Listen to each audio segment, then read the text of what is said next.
বিমান হামলায় গুরুতর আহত শিশুকে নিয়ে হাসপাতালে ছুটছেন স্বজনরা। 2 বছর ধরে ইসরায়েলি বাহিনীর বর্বরতায় এমন দৃশ্য নিত্যদিনকার ঘটনা। 10 অক্টোবর থেকে যুদ্ধবিরতিতে সম্মত হলেও থেমে নেই ইসরায়েলি আগ্রাসন। তাই খান ইউনিসের নাসের হাসপাতালে এই দৃশ্য যেন চিরচেনা।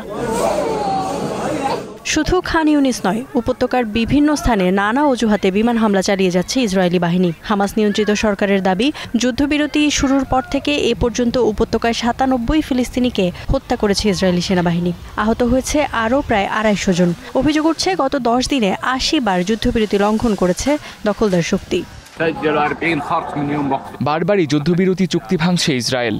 বিরতির মধ্যে যাদের হত্যা করা হয়েছে সবাই শিশু কিশোর। সবচেয়ে বেশি বয়সের যাকে তারা মেরেছে তার বয়স 15, আর সবচেয়ে ছোট জনের বয়স 10। তাহলে কোথায় যুদ্ধবিরতি? ট্রাম্প কোথায়? গ্যারান্টাররাই বা কোথায়? বরাবরের মতোই এসব হামলার জন্য হামাসকেই দায়ী করছে ইসরায়েল। তাদের ভাষ্য, হামাস যোদ্ধারা ইসরায়েলি সেনাদের লক্ষ্য করে হামলা চালাচ্ছে। রোববার ইসরায়েলি প্রধানমন্ত্রীর কার্যালয়ের এক বিবৃতিতে দাবি করা হয়, চুক্তি অনুযায়ী রাফায় সন্ত্রাসী স্থাপনা ধ্বংস করছিল আইডিএফ সেনারা। আর তখন হামাস সদস্যরা অ্যান্টি ট্যাঙ্ক মিসাইল দিয়ে হামলা চালায়। এরপরই নাকি হামলা শুরু করে ইসরায়েল। অথচ রয়টার্স সহ আন্তর্জাতিক গণমাধ্যমগুলোয় প্রকাশিত ফুটেজে দেখা যায় বেসামরিক স্থাপনাগুলোতেও হামলা চালাচ্ছে ইসরায়েলি সেনারা। আমরা একটি মিডিয়া প্রোডাকশন কোম্পানি। আন্তর্জাতিক ও গ্লোবাল চ্যানেলগুলোকে তথ্য ও ছবি দেই। আমাদের কোনো রাজনৈতিক পরিচয় নেই, কোনো সশস্ত্র গোষ্ঠীর সঙ্গেও আমরা জড়িত নই। আমাদের উপর কেন বোমা ফেলা হলো?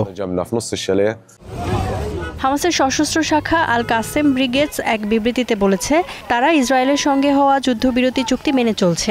তাদের কাছে রাফায় সংঘর্ষের কোনো খবর নেই। হামাসের জ্যেষ্ঠ কর্মকর্তা ইজ্জাত আল রিশেকো এক বিবৃতিতে বলেন, তারা যুদ্ধবিরতি মেনে চলতে প্রতিশ্রুতিবদ্ধ।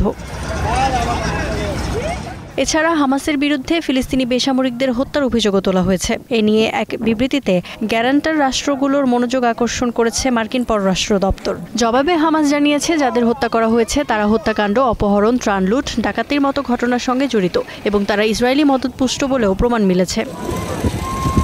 2 বছর ধরে গড়িমসির পর কাতার, মিশর ও যুক্তরাষ্ট্রের মধ্যস্থতায় গত 10 অক্টোবর থেকে গাজায় যুদ্ধবিরতি কার্যকরে রাজি হন ইসরায়েলি প্রধানমন্ত্রী বেনিয়ামিন নেতানিয়াহু। এই বিরতির মধ্য দিয়ে উপত্যকাটিতে স্থায়ী শান্তি আসবে বলে আশাবাদী ছিল ফিলিস্তিনিরা। কিন্তু ইসরায়েলি হামলার তীব্রতা দিন দিন যেভাবে বাড়ছে, তাতে ক্রমেই ক্ষীণ হয়ে আসছে সেই আশা। Iffat Khandakar, Star news.